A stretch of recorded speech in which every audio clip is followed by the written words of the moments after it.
सब को लिखिए। हाँ, द्वितीयक सेल, द्वितीयक सेल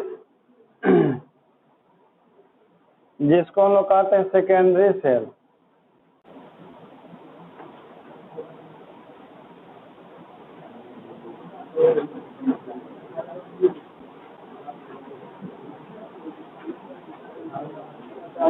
सेकेंडरी सेल एक बार डिस्चार्ज हो जाता है तो उसको दोबारा हम लोग चार्ज नहीं कर सकते। हाँ सॉरी, कर सकते हैं। चलिए, द्वितीयक सेल सबको लिखिए। एक ऐसा सेल, एक ऐसा सेल जिससे विद्युत धारा, एक ऐसा सेल जिससे विद्युत धारा एक बार समाप्त हो जाने पर, जिससे विद्युत धारा एक बार समाप्त हो जाने पर पुनः विद्युत धारा प्रवाहित की जा सकती है, पुनः विद्युत धारा प्रवाहित की जा सकती है, उसे द्वितीयक सेल कहते हैं। उसे द्वितीयक सेल कहते हैं। द्वितीयक सेल कहते हैं। जैसे में लिखिएगा, मोबाइल की बैटरी, मोबाइल की बैटरी कोमा लेड संचायक सेल, लेड संचायक सेल, हाँ लेड संचायक, उसको लेड स्टोरेज बोला जाता है। लेड संचायक सेल इत्यादि वो कहाँ लगा हुआ है, जो इन्वर्टर वाला बल्ब बैटरिया है। लिखिए, सेलों के समूहन को बैटरी कहते हैं। सेलों के समूहन को बैटरी कहते हैं।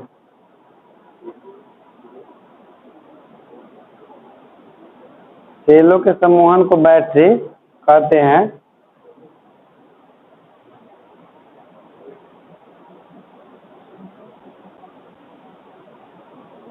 बैटरी कहते हैं।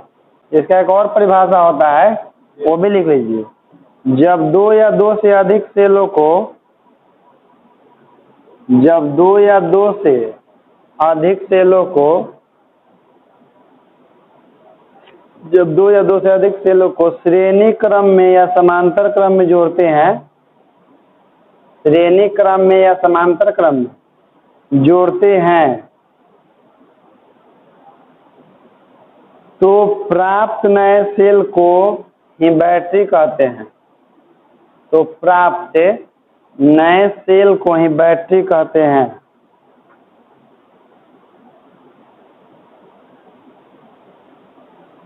प्राप्त नए सेल को ही बैटरी कहते हैं।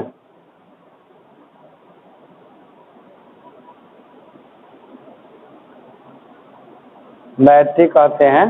जैसे दो या दो से अधिक सेल को श्रेणी क्रम या समांतर क्रम जोड़ते हैं ना, तो उसी को हम लोग बैटरी कहते हैं। जैसे देखिए, टॉर्च देखे हैं, तो टॉर्च में हम लोग एक के बाद एक बैटरी लगाते हैं ना, तो श्रेणी क्रम में होता है। लेकिन ये सब जो है ना, इसमें दूसरी सब जो दिखाई दे रहा है निकला वो सेल है, कब वो सबका समांतर क्रम में है। तो सेल को जैसे प्रतिरोध और संधारित्र को श्रेणी क्रम में समांतर क्रम जोड़ते हैं ना, तो उसी तरह से सेल का भी संयोजन होता है श्रेणी क्रम में और समांतर क्रम में। एगो नोट लिखिएगा था। जैसे देखिए, एगो पहले आपको जब प्राथमिक सेल पढ़ाए थे ना, तो वहाँ नोट लिखाए थे कि हाँ, प्राथमिक सेल का विद्युतवाहक बल कम होता है, आंतरिक प्रतिरोध। तो द्वितीयक सेल वाला को उल्टा होता है, उसका आंतरिक प्रतिरोध कम होता है, विद्युतवाहक बल। तो नोट लिख लीजिए, द्वितीयक सेल का विद्युतवाहक बल अधिक होता है एवं आंतरिक प्रतिरोध कम होता है।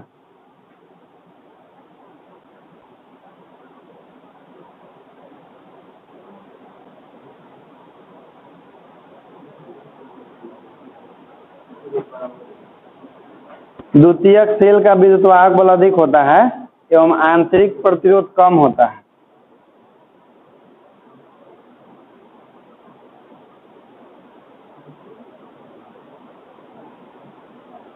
चलिए अब लिखिए सेल का विद्युतवाहक बल। सेल का विद्युत वाहक बल, इसको लोग बोलते हैं इलेक्ट्रोमोटिव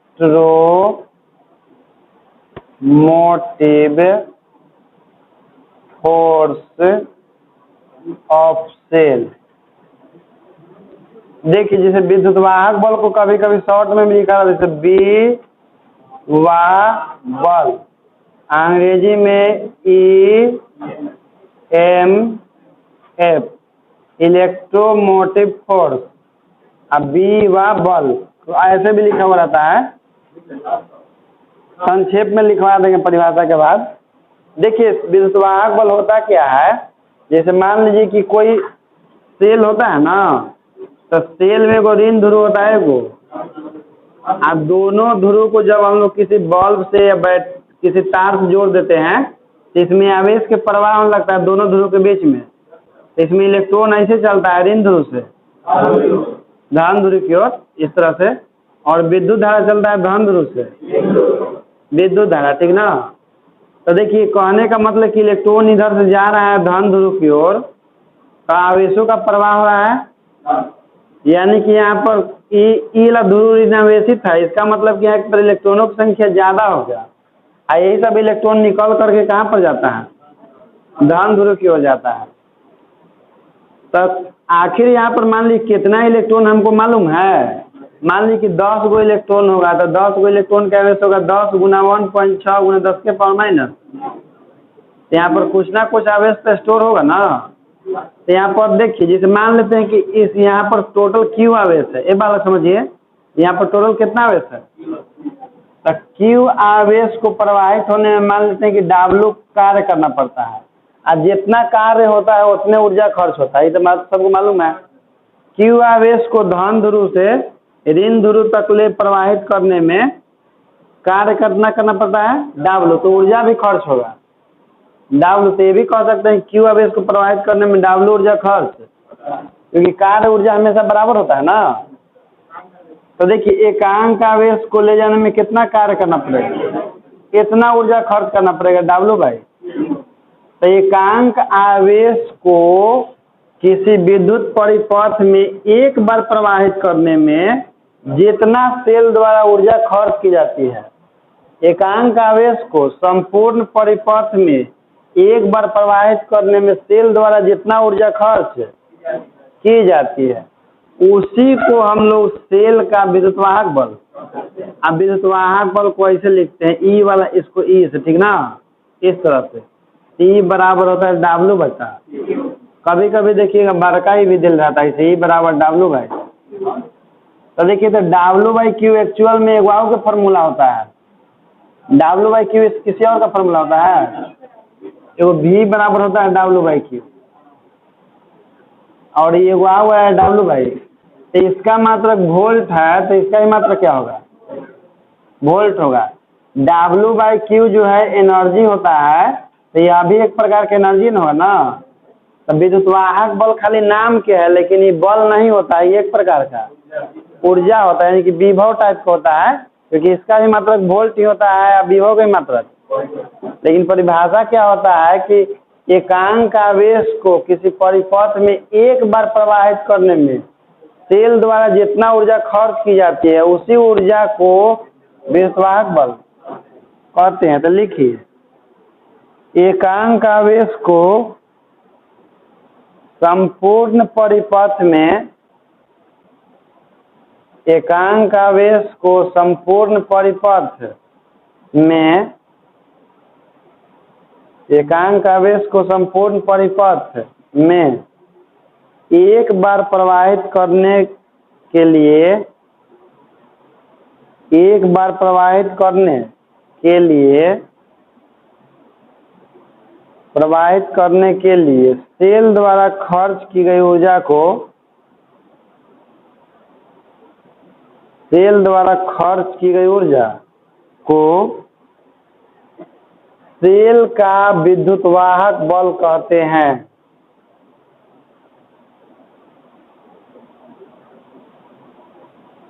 सेल का विद्युतवाहक बल कहते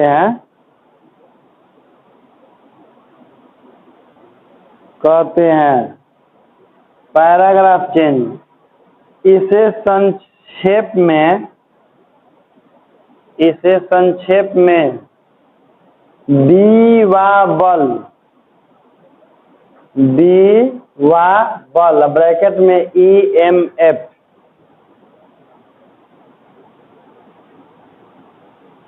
इसे संक्षेप में बीवा बल ब्रैकेट में EMF ब्रैकेट बंद लिखते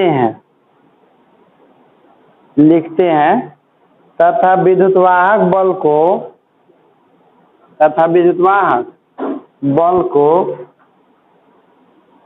देखिए E या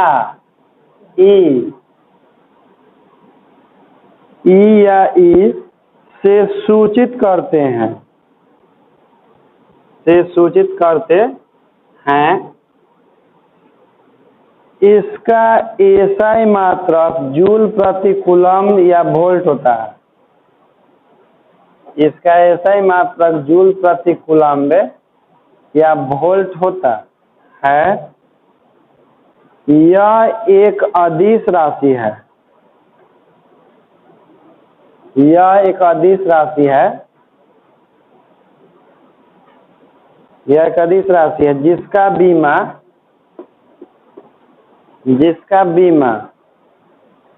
mL² T⁻3 A इनवर्स होता है। mL² T⁻3 A इनवर्स होता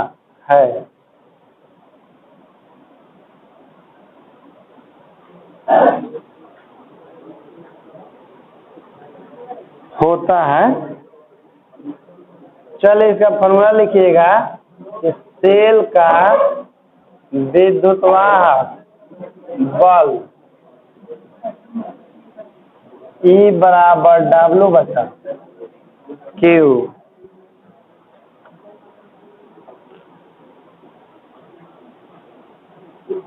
E बराबर W/Q।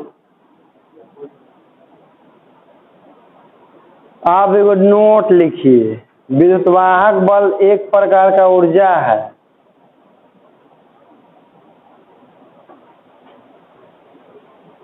विद्युतवाहक बल एक प्रकार का ऊर्जा है, बल नहीं।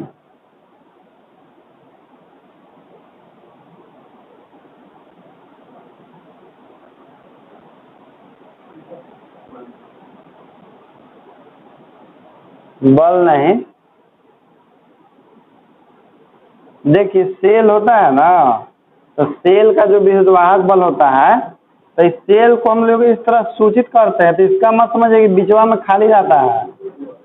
फिजिक्स में हम लोग सेल को इस तरह से लिखते हैं ना, तो इसका मतलब क्या समझते हैं कि ये बीचवा में कुछ खाली है। ये बीच जैसे कैसे हम लोग केमिस्ट्री में ऐसे सेल बनाते हैं, इसमें इला दर्शाते हैं, ऋण ध्रुव इला दर्शाते हैं। केमिस्ट्री में पूरा दर्शाते हैं, लेकिन फिजिक्स में केवल उसका सिंबल बनाते हैं ऐसे ना, इस तरह से, क्योंकि +E वाला हो गया। इसका मतलब कि बीच में मटेरियल है, लेकिन पूरा हम लोग चलो संकेत में बनाते हैं। तो ये मत समझिए कि बीच में खाली रहता है सेल में, बीच में मटेरियल रहता है, ठीक ना। लेकिन हम लोग फिजिक्स में केवल धन ध्रुव को दर्शाते हैं और ऋण ध्रुव को, बीच वाला पार्ट को नहीं दर्शाते हैं। तो सेल में देखिए बाहरी विद्युत परिपथ में जो विद्युतवाहक बल होता है वो ऋण से धन की ओर काम करता है, ऋण से, लेकिन सेल के अंदर काम करता है धन से। कौन? विद्युतवाहक बल। तो वही नोट लिखना है। लिखिए सेल का विद्युतवाहक बल, नोट है लिखिए, सेल का विद्युतवाहक बल सेल के अंदर,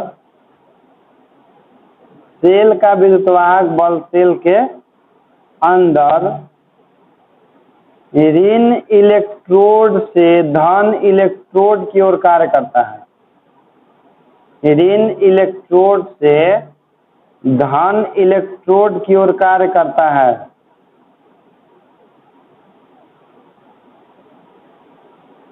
जबकि सेल के बाहर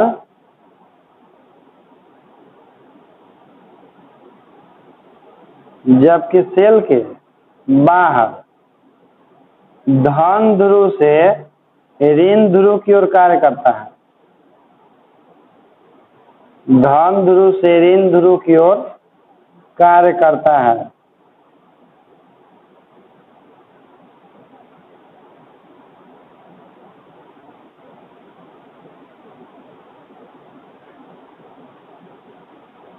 कार्य करता है। हो गया ना बालक? चलिए अब लिखिए 1 वोल्ट ईएमएफ, 1 वोल्ट ईएमएफ, इसका मतलब क्या होगा? हाँ, 1 वोल्ट विद्युत बल इसका मतलब होता है।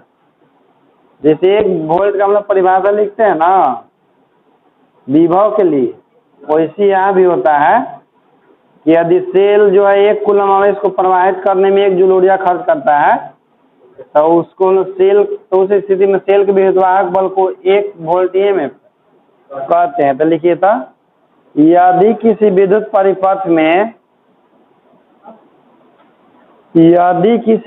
परिपथ में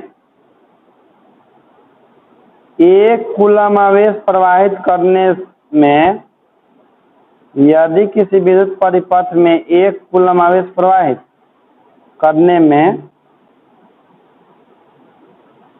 सेल द्वारा खर्च की गई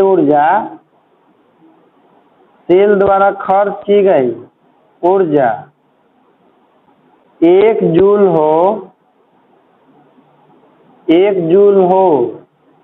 तो सेल का विद्युतवाहक बल 1 वोल्ट होता है।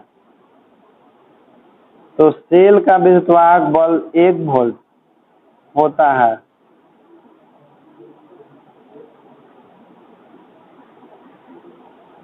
तो सेल का विद्युतवाहक बल 1 वोल्ट होता है।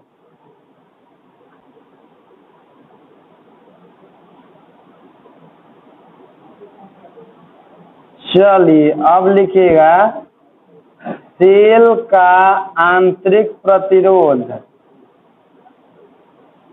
सेल का आंतरिक प्रतिरोध लिखिए इंटरनल रेजिस्टेंस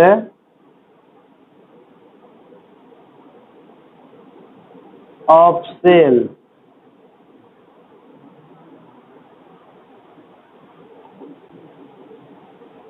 सेल का आंतरिक प्रतिरोध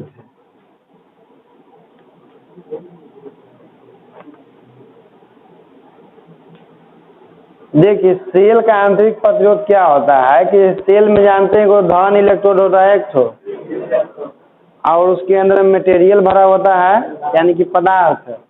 और दुनिया का कोई ऐसा पदार्थ नहीं है जिसका प्रतिरोध ना हो। तो लेकिन वो प्रतिरोध जो सेल के अंदर का है ना, तो सेल के अंदर में जो पदार्थ का प्रयोग किया जाता है तो उस पदार्थ का कुछ ना कुछ प्रतिरोध होता है और उसी के प्रतिरोध को सेल का आंतरिक प्रतिरोध, या केवल ये भी बोल सकते हैं कि सेल के अंदर के प्रतिरोध को सेल का आंतरिक प्रतिरोध। जैसे ये सेल है ना इस तरह से, इसके अंदर में कुछ मटेरियल होगा ना, इसका मटेरियल का कुछ ना कुछ प्रतिरोध होगा, तो वही प्रतिरोध क्या कहलाता है? सेल का आंतरिक। और सेल के आंतरिक प्रतिरोध के स्मॉल आर से लिखते हैं।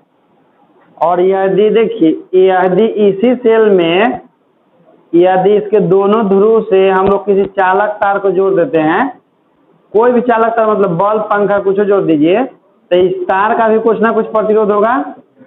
जिसको हम जोड़ेंगे इसका भी कुछ ना कुछ प्रतिरोध होगा कि नहीं? चाहे पंखा लगाइए चाहे कोई भी तार लगाइए, तो इस सेल के बाहर है कि अंदर है, तो इसका भी कुछ ना कुछ प्रतिरोध होता है। तो इसको हम लोग कहते हैं सेल का बाह्य प्रतिरोध। और जो सेल के अंदर मटेरियल होता है उसके प्रतिरोध को आंतरिक प्रतिरोध, ठीक ना? तो सेल का आंतरिक प्रतिरोध पहले लिखिए। सेल के अंदर के प्रतिरोध को सेल का आंतरिक प्रतिरोध कहते हैं। सेल के अंदर के प्रतिरोध को सेल का आंतरिक प्रतिरोध कहते हैं।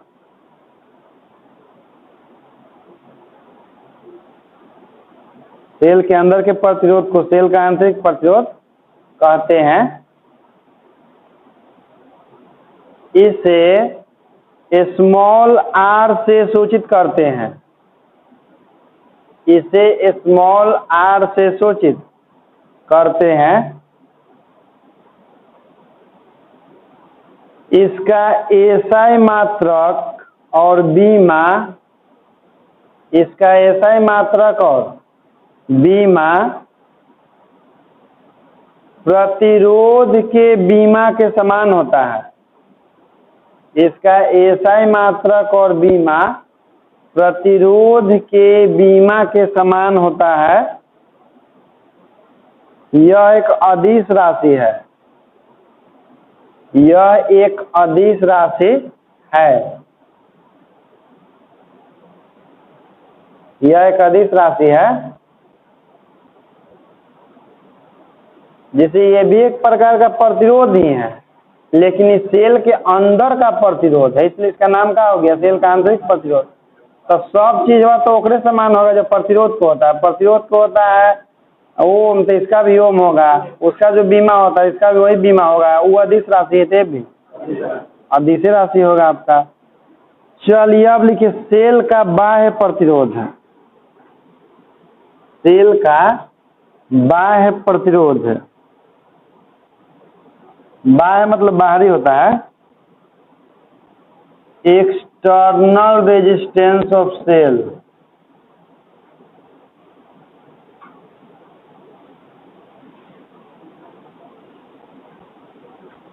External resistance of cell.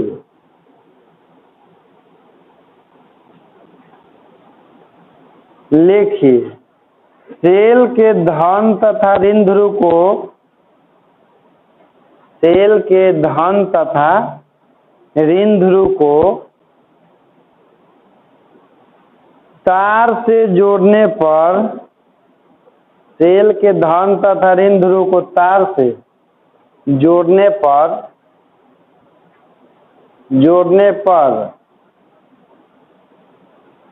तार का जो प्रतिरोध होता है, तार का जो प्रतिरोध होता है, जो प्रतिरोध होता है उसे सेल का बाह्य प्रतिरोध कहते हैं।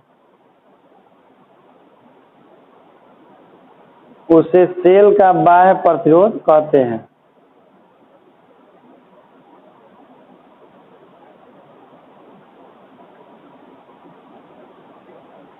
सेल का बाह्य प्रतिरोध कहते हैं। इसे कैपिटल आर से सूचित करते हैं। इसे कैपिटल आर से सूचित करते हैं।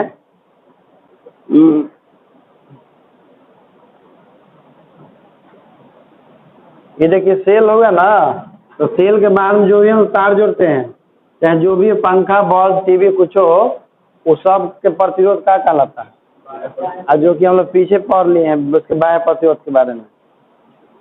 अब लिखिए सेल का आंतरिक प्रतिरोध निम्नलिखित बातों पर निर्भर करता है। टॉपिक है सेल का आंतरिक प्रतिरोध निम्नलिखित बातों पर निर्भर करता है।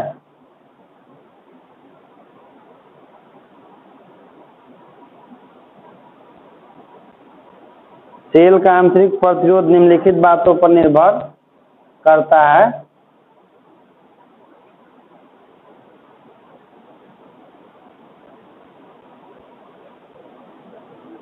देखिए केमिस्ट्री में सेल पढ़े थे तो में धन इलेक्ट्रोड था और ऋण इलेक्ट्रोड अलग अलग बिलियन में था ना, या एक ही बिलियन में भी हम डुबा के रखते थे, तो उसमें दोनों इलेक्ट्रोड के बीच का कुछ ना कुछ दूरी रहता था।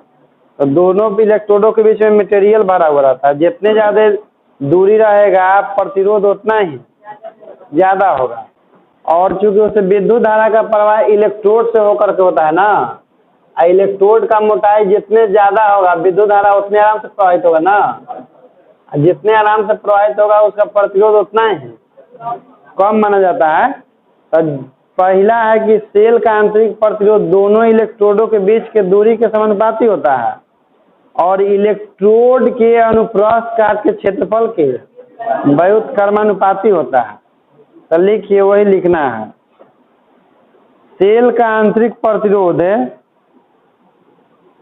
सेल का आंतरिक प्रतिरोध है, सेल का आंतरिक प्रतिरोध है दोनों इलेक्ट्रोडों के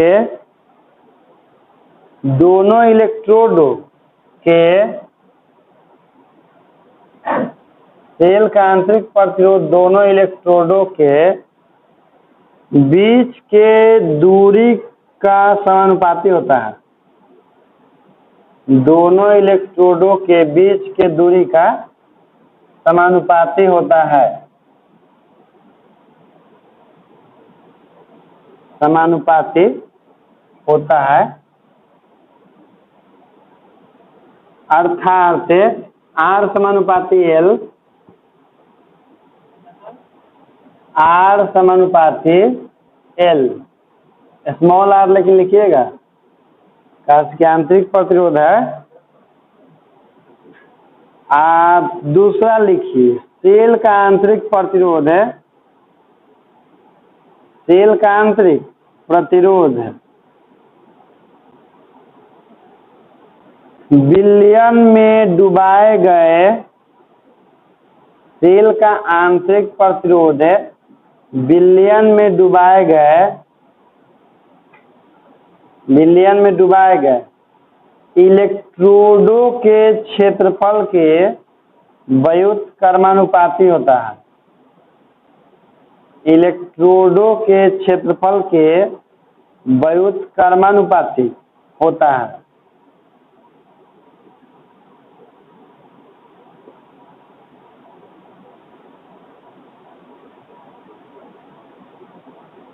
अर्थात R समानुपाती 1/A, R समानुपाती 1/A नहीं। आप तीसरा लिखिए, देखिए सेल के अंदर में जैसे जो मटेरियल का प्रयोग किया जाता है उसका सांद्रण जितनी अधिक रहेगा, सांद्रण अधिक मतलब कि कणों की संख्या ज्यादा कि कम, कणों की संख्या ज्यादा नहीं, तो सांद्रण अधिक होता है तो उसका प्रतिरोध भी, क्योंकि कण ही तो विरोध करते हैं किसको, विद्युत प्रवाह में। तो लिखिए, सेल का आंतरिक प्रतिरोध है, सेल का आंतरिक प्रतिरोध है सेल के अंदर प्रयोग की गई, सेल का आंतरिक प्रतिरोध है सेल के अंदर प्रयोग की गई, सेल के अंदर प्रयोग की गई वैद्युत अपघट्य के सांद्रण पर निर्भर करता है। वैद्युत अपघट्य के सांद्रण पर निर्भर करता है। वैद्युत अपघट्य के सांद्रण पर निर्भर करता है, निर्भर करता है। अर्थात सांद्रण बढ़ने पर, अर्थात सांद्रण बढ़ने पर सेल का आंतरिक प्रतिरोध बढ़ता है। अर्थात सांद्रण बढ़ने पर सेल का आंतरिक प्रतिरोध बढ़ता है। सेल का आंतरिक प्रतिरोध बढ़ता है। ये हो जाएगा आपका R समानुपाती C। यहाँ पर C कंसंट्रेशन होता है, सांद्रण। चलिए अब टॉपिक लिखिए इसके बाद, विद्युत प्रतिरोध और ओम का नियम। विद्युत प्रतिरोध और ओम का नियम। विद्युत प्रतिरोध और ओम का नियम।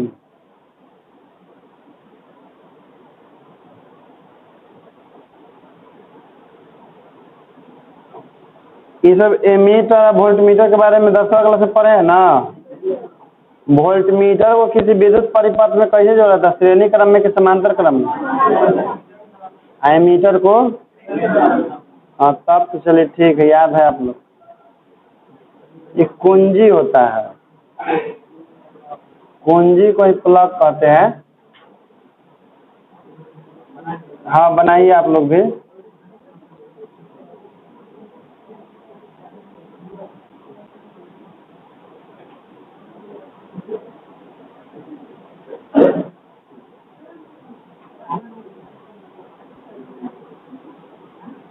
कुंजी को के से लिखते हैं, इसका प्रतिरोध होगा आर, इसका प्रतिरोध होगा स्मॉल आर। ये हो जाएगा आपका पॉजिटिव टर्मिनल, ये वाला नेगेटिव टर्मिनल। हो गया, डायग्राम बन गया।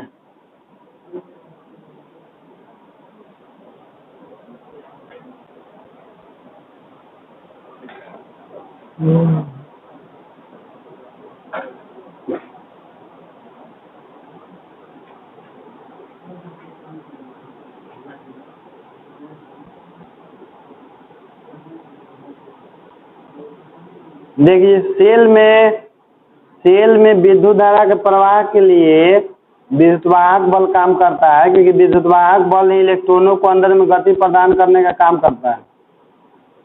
सेल के अंदर में सेल का कुछ ना कुछ विद्युतवाहक बल होगा। इसके विद्युतवाहक बल को हम लोग किससे लिख देते हैं, इस। तो देखिए जैसे कि हम लोग ओम के नियम से इसको भी ज्ञात करते हैं, बताएं। देखिए जैसे हम लोग जानते हैं कि V बराबर होता है I इंटू, जहाँ I होता है धारा, V होता है R प्रतिरोध होता है। तो देखिए तो ये जो आपको परिपथ दिखाई दे रहा है, तो इस परिपथ में एगो जो सेल का आंतरिक प्रतिरोध है, एगो बाह्य प्रतिरोध है, तो कुल प्रतिरोध कितना हो जाएगा, R प्लस R। इस फार्मूला में R की जगह R नहीं लिखाएगा, V बराबर हाँ I into R plus R। अब विद्युतवाहक V की जगह पर हम लिख देते हैं विद्युतवाहक बल, तो हो जाता है I into R plus R। इसे विद्युत धारा का मान निकालेंगे तो I बराबर क्या हो जाएगा, E बटा में R प्लस। इस फार्मूला का उपयोग हम न्यूमेरिकल बनाने में करते हैं, ठीक ना। यही फार्मूला हम लोग को निकालना है। तो चलिए लिखिए, तो डायग्राम बना लिए। था माना कि सेल का आंतरिक प्रतिरोध स्मॉल आर, माना कि सेल का आंतरिक प्रतिरोध है स्मॉल आर, कोमा बाह्य प्रतिरोध कैपिटल आर, बाह्य प्रतिरोध कैपिटल आर, तथा विद्युत वाहक बल E हो, तथा विद्युत वाहक बल E हो,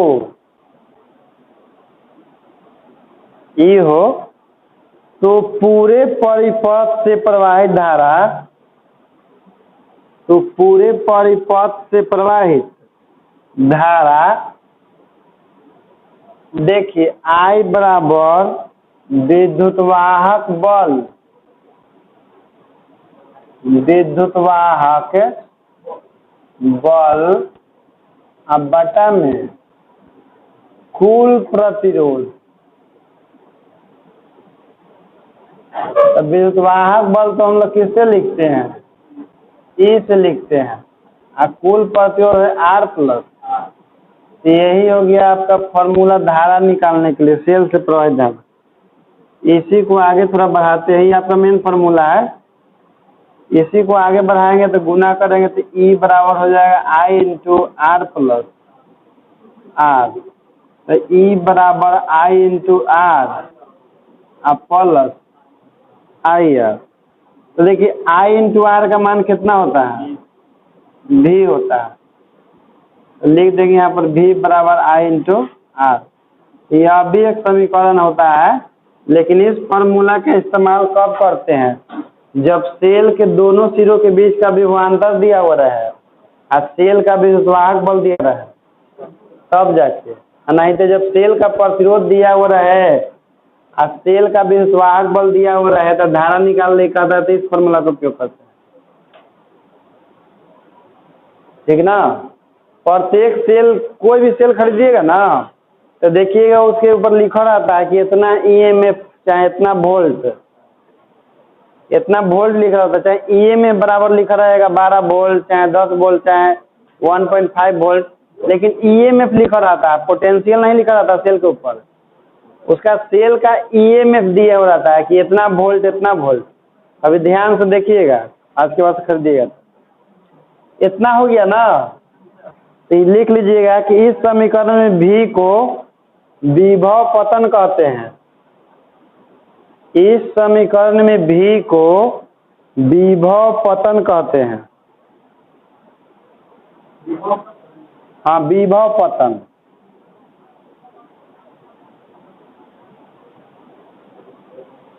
विभव पतन कहते हैं। पतन मतलब कमी, तो पतन कब होगा? जब बाहरी परिपथ में प्रवाहित होगा तब जाके। तब यही देखिए, जो इसमें प्रवाहित होने वाला धारा और इसका बाहरी प्रतिरोध का मान है V, तो इसका परिभाषा होता है विभव पतन का कि बाहरी परिपथ से प्रवाहित होने वाली धारा तथा बाह्य प्रतिरोध के गुणनफल को विभव पतन कहते हैं। परिभाषा लिख लीजिए विभव पतन का। विभव पतन लिख के सबको दे दीजिए। विभव पतन का कुछ नाम नहीं, इसका कुछ नहीं है, वाव है ओका दूसरा नाम। विभव पतन के लिखिए। इसी को हम विभवांतर के नाम से भी जानते हैं। विभव पतन का दूसरा नाम क्या है? लेकिन जब सेल में होता है तो ये विभव पतन ही इसको कहा जाता है। ऐसे ही सब परिपथ में जो होगा तो उसको विभवांतर बोल सकते हैं। देखिए, किसी सेल में लगे बाह्य प्रतिरोध है, किसी सेल में लगे बाह्य प्रतिरोध है, किसी सेल में लगे बाह्य प्रतिरोध है तथा उससे प्रवाहित होने वाली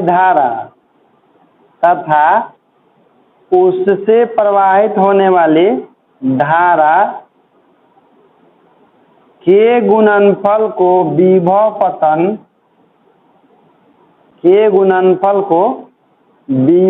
पतन अथवा विभवांतर कहते हैं।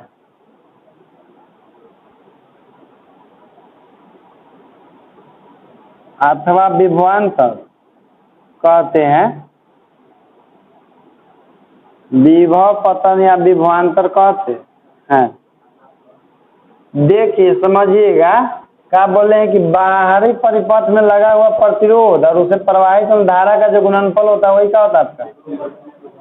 यानी कि धारा में जब भी हम लोग प्रतिरोध से गुणा करते हैं तो उसका कुछ ना कुछ विभव प्राप्त होता है। तो देखिए, तो सेल के अंदर में भी धारा प्रवाहित होता है, आपको मालूम है कि नहीं? ये सेल के अंदर में भी तो धारा प्रवाहित होता है ना। ये तो बाह्य परिपथ में प्रवाहित हो ही रहा है सेल के। तो सेल के अंदर में जो धारा प्रवाहित होता है ना, तो देखिए, जैसे बाहरी परिपथ में धारा प्रवाहित होता है धन ध्रुव से ऋण ध्रुव की ओर, लेकिन सेल के अंदर में विद्युत धारा का प्रवाह होता है ऋण ध्रुव से। समझे? सेल के अंदर में विद्युत धारा का प्रवाह ऋण से धन, लेकिन सेल के बाहर धन से ऋण प्रवाहित होता है। अच्छा, ये बताइए, सेल के अंदर में प्रतिरोध है एकरो से धारा प्रवाहित हो रहा है ऋण ध्रुव से, तो इसका भी तो होगा I × R। तो यह अभी तो विभव के बराबर होना चाहिए ना। लेकिन इस विभव का मेजरमेंट जो है इसके द्वारा, क्योंकि इसका होबे नहीं करता है, इस विभव को नापेगा कैसे? यह थोड़ी लगा वोल्टमीटर तक कि नहीं, दो बिंदुओं के बीच के विभवांतर को मापता है ना। तो ये खाली ई तार से प्रवाहित होने वाला विभवांतर की मापेगा। इस सेल वोल्टमीटर को समांतर क्रम में लगाने का कारण है कि वोल्टमीटर का प्रतिरोध अधिक होता है। इसको यदि श्रेणी क्रम में जोड़ दिया जाएगा ना, ये धारा का प्रवाह क्या कर देगा, रोक देगा या बहुत कम कर देगा, इसलिए समांतर क्रम में इसको जोड़ा जाता है। ये खाली पोटेंशियल माप ले, इस वोल्ट का इस विभवांतर का ही मेजरमेंट कर रहा है। ये तो खाली बाहरी परिपथ में कहता है ना, अंदर वाला का तो मेजरमेंट, तो ओकरा मेजरमेंट नहीं कर रहे, इसलिए एकरा हम लोग जानते हैं गुम वोल्ट के नाम से। हाँ, गुम वोल्ट या लुप्त वोल्ट, यानी कि गायब, जिसका मापन इसके द्वारा नहीं किया जाता है। तो चलिए अगला टॉपिक लिखिए, गुम वोल्ट या लुप्त वोल्ट। गुम वोल्ट यानी कि भुलायल विभव, गुम वोल्ट या लुप्त वोल्ट, इसको लोग बोलते हैं लॉस्ट पोटेंशियल। इसलिए इसको इसलिए नहीं बोलते हैं कि भुलाइल है, इसको इसलिए बोला जाता है क्योंकि इसका मापन नहीं होता उसके द्वारा, इसका मापन होबे नहीं करता है इसके द्वारा, क्योंकि खाली बाहरी परिपथ के दो सिरों के बीच के विभवांतर को मापता है, सेल के अंदर के विभवांतर को नहीं मापता है। इसी कारण से क्या कहते हैं गुम वोल्ट। लिखिए, किसी सेल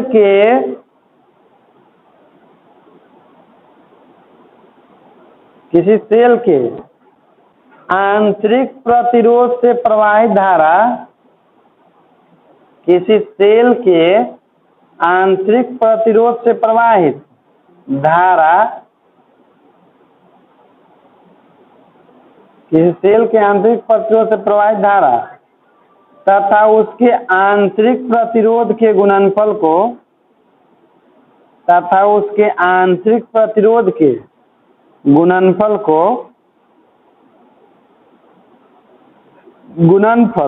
को गुम वोल्ट कहते हैं। गुम वोल्ट कहते हैं। गुम वोल्ट बराबर लिख लीजिएगा, फॉर्मूला IR होता है, गुम वोल्ट बराबर IR। अब देखिए यहाँ पर ध्यान दीजिएगा, जैसे E बराबर हम लोग जानते हैं कि V प्लस IR, यहाँ देख लीजिए है ना। तो देखिए V को इधर लाइएगा तो क्या हो जाएगा, होगा कि नहीं। E कौची होता है, सेल का विद्युत वाहक बल, अब V होता है विभवांतर, धन ध्रुव और ऋण ध्रुव के बीच का विभवांतर। तो इससे एक और परिभाषा निकल सकता है ना कि सेल के विद्युत वाहक बल और विभवांतर के अंतर को गुम वोल्ट।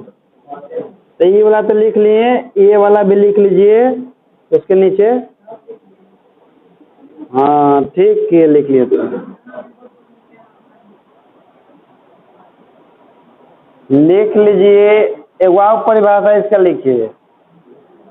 किसी सेल के विद्युतवाहक बल तथा उसके विभवांतर के अंतर को, किसी सेल के विद्युतवाहक बल तथा उसके विभवांतर के अंतर को, तथा उसके विभवांतर के अंतर को गुम वोल्ट या लुप्त वोल्ट कहते हैं। गुम वोल्ट या लुप्त वोल्ट कहते हैं।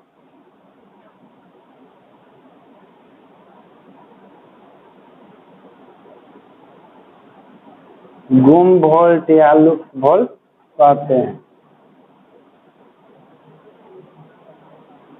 हो गया ना, क्या भी से लिखते हैं इसका भी मन।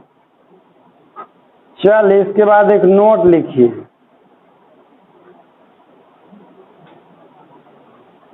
देखिए जैसे नोट क्या है पहले उसको समझ लीजिएगा।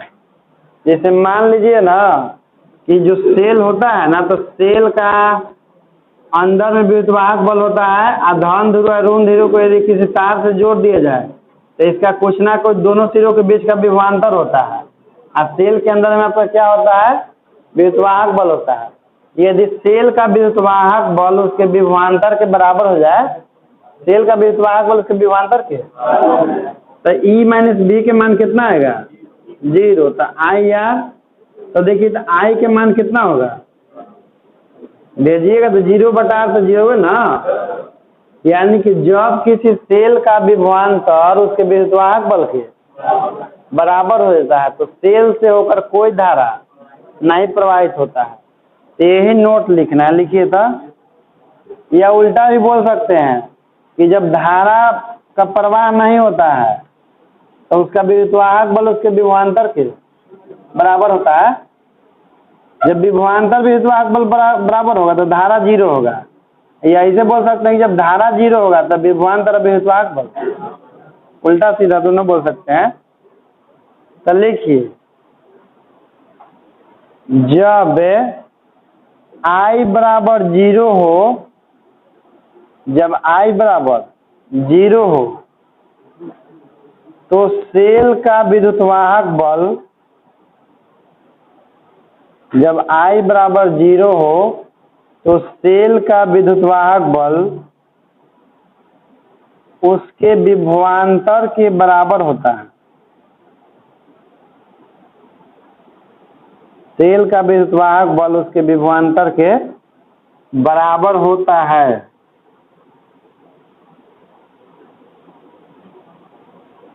बराबर होता है। देखिए, जब I बराबर 0 हो तो हम लोग जानते हैं E माइनस बी बराबर I R. E minus B I गुना आर, तो क्या हो जाएगा? E माइनस बी बराबर 0, E बराबर कौन हो जाएगा? यही न बोले हैं कि जब धारा का मान 0 होता है तो विद्युतवाहक वाला विभवांतर बराबर होता है। तो उसको नोट कर लीजिए। ठीक है, बहुत अच्छा।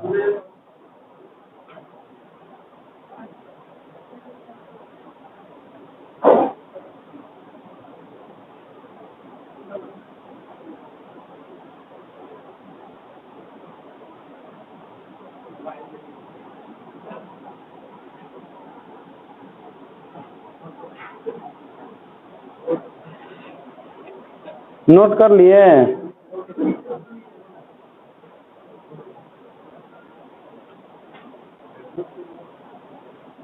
अब यहाँ से लिखना है किरचॉफ का नियम। हाँ, खौफ नहीं, किरचॉफ जिसको बोलते हैं। बहुत इजी है। किरचॉफ का क्या कर नहीं, इसी को बोलते हैं। अलग अलग तरीका से खाली उच्चारण किया जाता है, लेकिन इसका सही उच्चारण है किरचॉफ।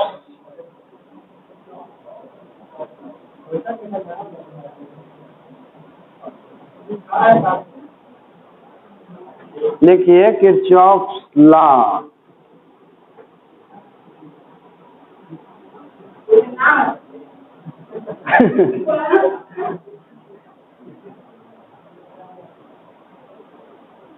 देखो, जैसे किरचॉफ लॉ के बारे में जैसे बताए थे एक बार थोड़ा सा हल्का सा।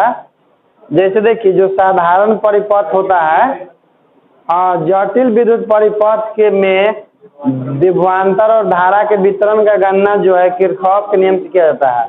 और सरल विद्युत परिपथ में धारा और विभवांतर गणना ओम के नियम से किया जाता है। ठीक ना।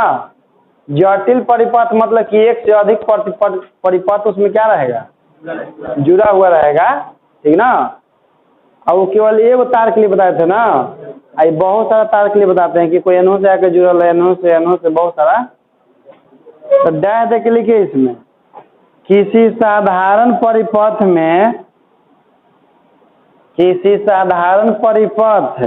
में विद्युत धारा तथा विभवांतर का वितरण, किसी साधारण परिपथ में विद्युत धारा तथा विभवांतर का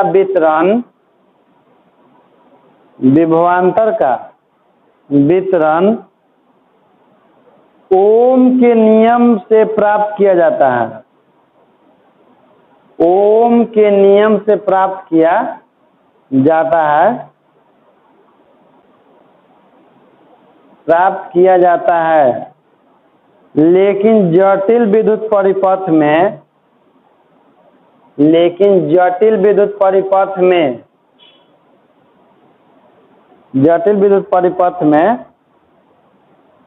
धारा एवं, जटिल विद्युत परिपथ में धारा एवं विभवांतर को, धारा एवं विभवांतर को ज्ञात करने के लिए, धारा एवं विभवांतर को ज्ञात करने के लिए किरचॉफ के नियम का प्रयोग करते हैं। किरचॉफ के नियम का प्रयोग करते हैं। किरचॉफ के नियम का प्रयोग करते हैं। अब एक लाइन छोड़ कर लिखिए कि किरचॉफ के निम्नलिखित दो नियम हैं। किरचॉफ के निम्नलिखित दो नियम है।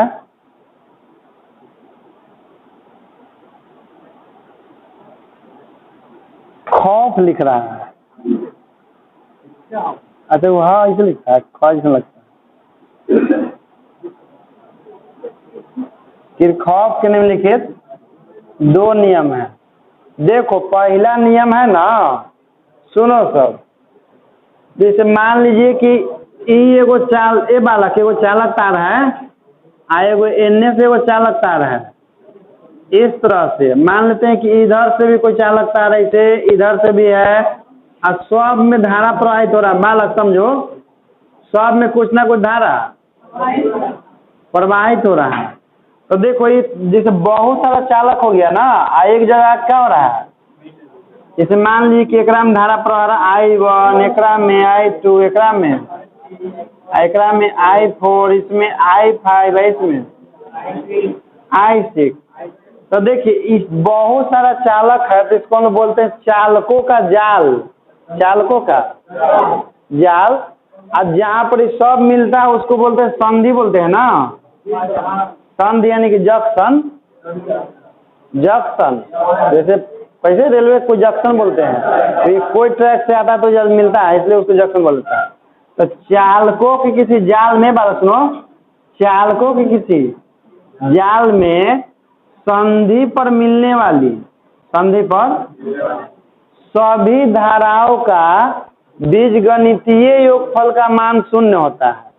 सभी धाराओं के बीजगणितीय योगफल का मान शून्य होता है, यानी कि सब को जोड़ेंगे I1 plus I2 plus I3 plus I4 plus I6 I5 plus I6 सब बराबर में।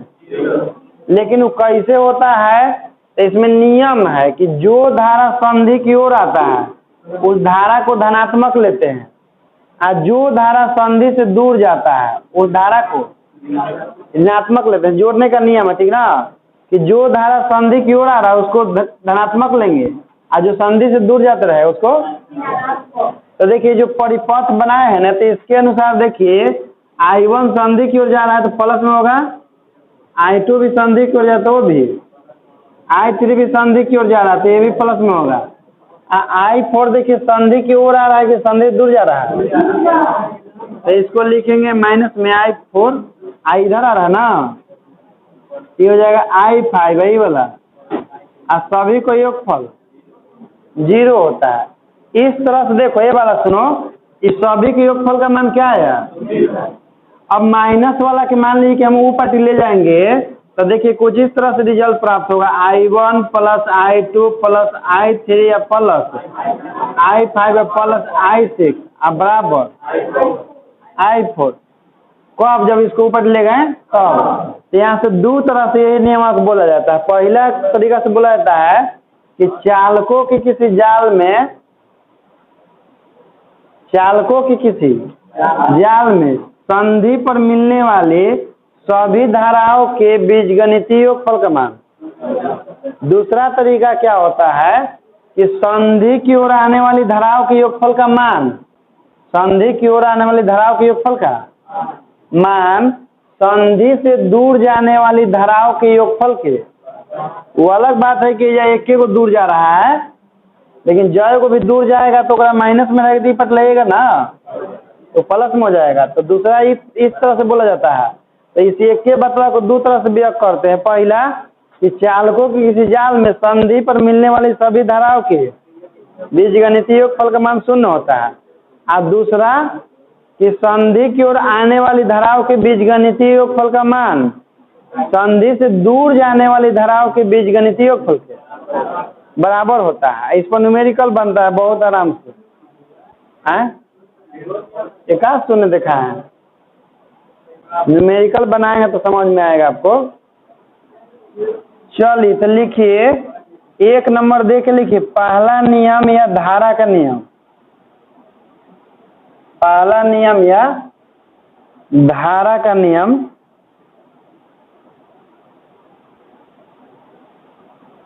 पहला नियम या धारा का नियम लिखिए, चालकों के किसी जाल में, चालकों की किसी जाल में संधि पर मिलने वाली, चालकों के किसी जाल में संधि पर मिलने वाली, संधि पर मिलने वाली सभी विद्युत धाराओं के, सभी विद्युत धाराओं के बीजगणितीय योगफल का मान शून्य होता है।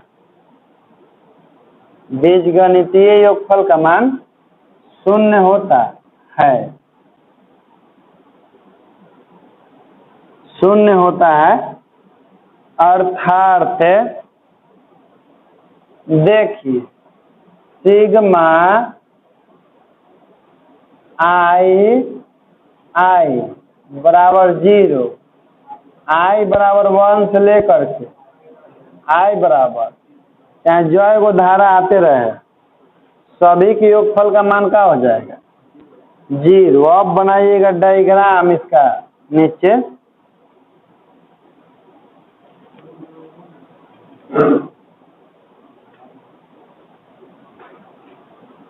डायरेक्शन देते हैं सब में, I5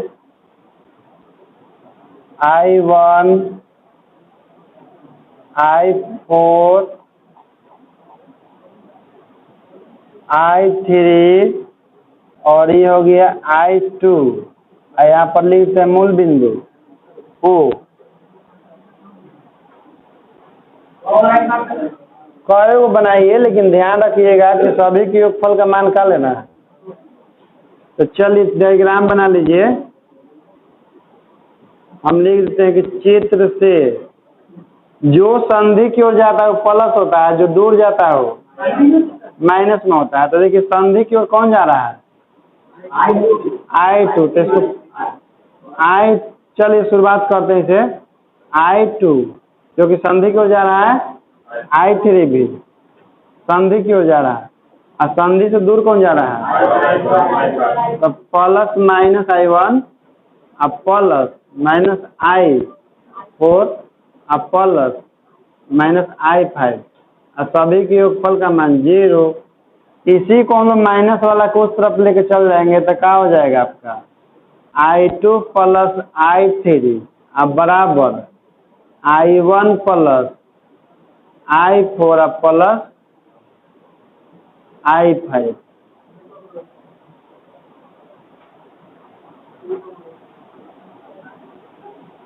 है ना आसान। ई नहीं याद हुआ तो समझिए कि एग्जाम में आपका गया 2-3 नंबर आराम से।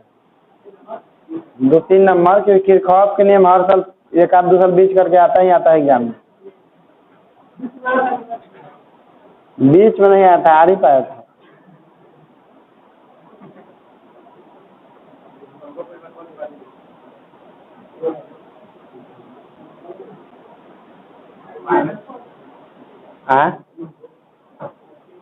नियम आप नहीं सुने हैं कहा कि संधि की ओर से दूर जाता है ऋणात्मक लेते हैं, और जो संधि की ओर जाता है उसको, तो संधि से दूर कौन जा रहा है? अरे संधि से दूर जाएगा तो रिश्ता घटेगा ना, और संधि के नजदीक जाता तो रिश्ता बढ़ेगा।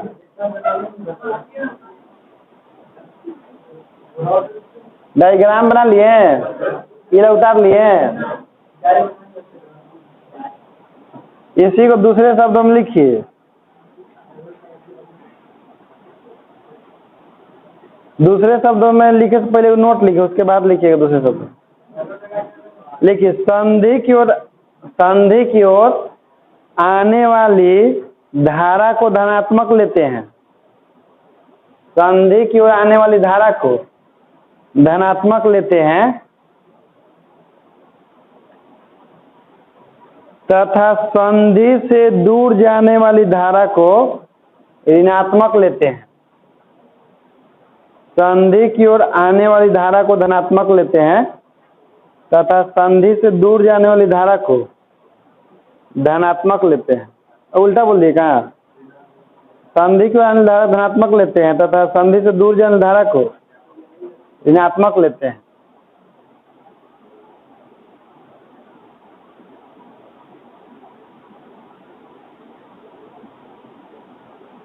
हो गया ना? अब लिखिए दूसरे शब्दों में,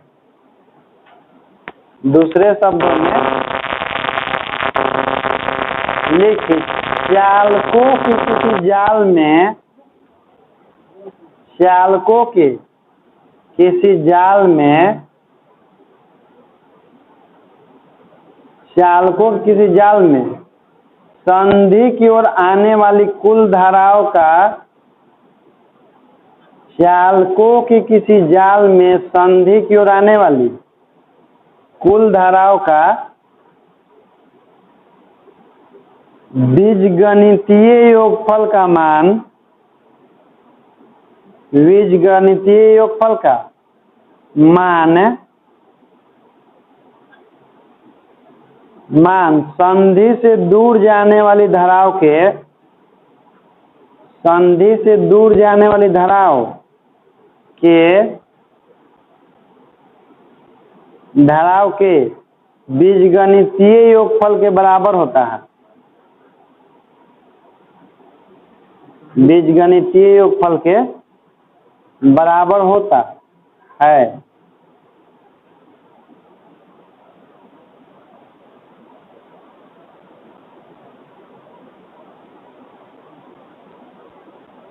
बराबर होता है।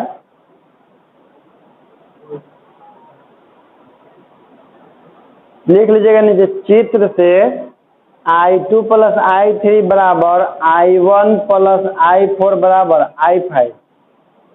चित्र से I2 + I3 बराबर I1 + I4 + I5, क्योंकि देख रहे हैं कि संधि की ओर आने वाली धारा के योगफल संधि से दूर जाने धाराओं के योगफल के बराबर है। अब चलिए नोट लिखिए, नोट लिखिए, नोट किरचॉफ का पहला नियम, किरचॉफ का पहला नियम या धारा का नियम, किरचॉफ का पहला नियम या धारा का नियम, या धारा का नियम आवेश संरक्षण के सिद्धांत पर आधारित है। आवेश संरक्षण के सिद्धांत पर आधारित है। आवेश संरक्षण के सिद्धांत पर आधारित है।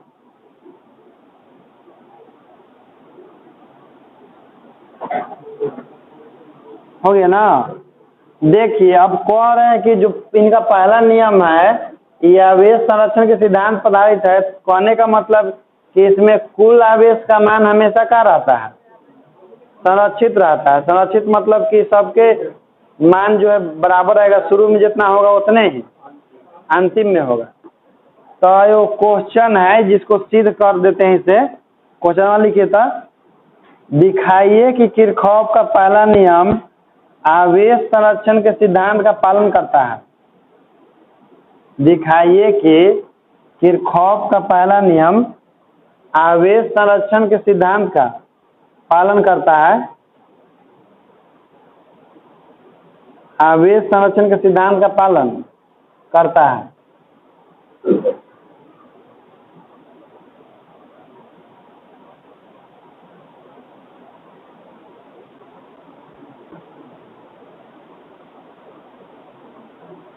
दिखाइए किरचॉफ का पहला नियम आवेश संरक्षण के सिद्धांत का पालन करता है। चलिए तो लिखिएगा, ई डायग्राम बना लीजिए फिर से कि क्वेश्चन लिखा है और इसका सॉल्यूशन इसी से निकालना है। हाँ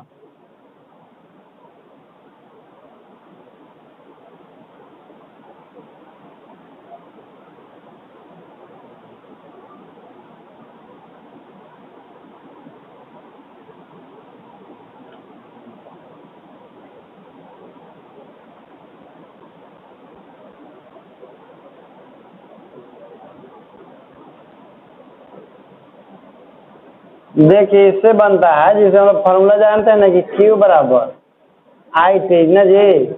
आई बराबर क्या हो जाएगा, Q/T हो जाएगा। तो मान लीजिए कि धारा के मान I1 होगा तो आवेश होगा Q1 और समय मान लेते हैं कि T, क्योंकि देखिए एक ही समय में सब से धारा प्रवाहित होता है तो सब के लिए समय तो एक ही होगा, लेकिन धारा अलग अलग क्यों है, क्योंकि सब से प्रवाहित होने वाले आवेश का मान अलग अलग होता है। क्योंकि आवेश अलग अलग होगा तभी न धारा अलग अलग होगा, क्योंकि इलेक्ट्रॉन की संख्या जितने ज्यादा होगा धारा का प्रवाह उतना ही। तो डायग्राम बना लिए हैं, तो लिखिए। तो माना कि चित्र में I1 coma I2 coma I3 coma I4 एवं I5 धारा T समय के लिए प्रवाहित हो रहा है। T समय के लिए प्रवाहित हो रहा है। T समय के लिए प्रवाहित हो रहा है।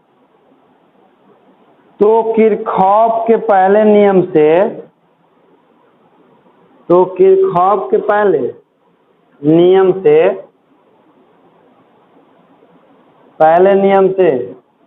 देखिए I2 प्लस I3 बराबर I1 plus I4 plus I5। तो जैसे सब के लिए एक ही समय है ना, लेकिन धारा का मान सबसे, तब I2 बराबर लिखेंगे Q अब Q2/T है इसके लिए T, इधर लिखेंगे Q1/T या प्लस Q4 नहीं जी बाई T प्लस Q5 बटा में T। अब देखिए तब दोनों तरफ T कॉमन ले लेंगे, इधर भी 1/T कॉमन ले लेंगे या उधर भी, तो दोनों तरफ कैंसिल हो जाएगा। 1/T कॉमन ले लेंगे तो इधर हो जाएगा Q1 plus Q4 plus Q5। तो 1/T से 1/T कैंसिल तो क्या हो जाएगा Q2 प्लस Q3 बराबर Q1 plus Q4 plus.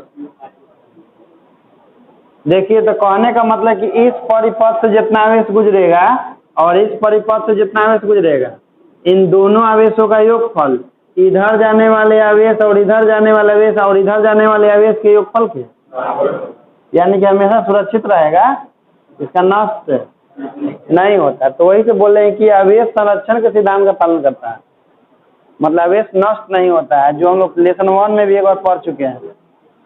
Note कर लीजिए इसको।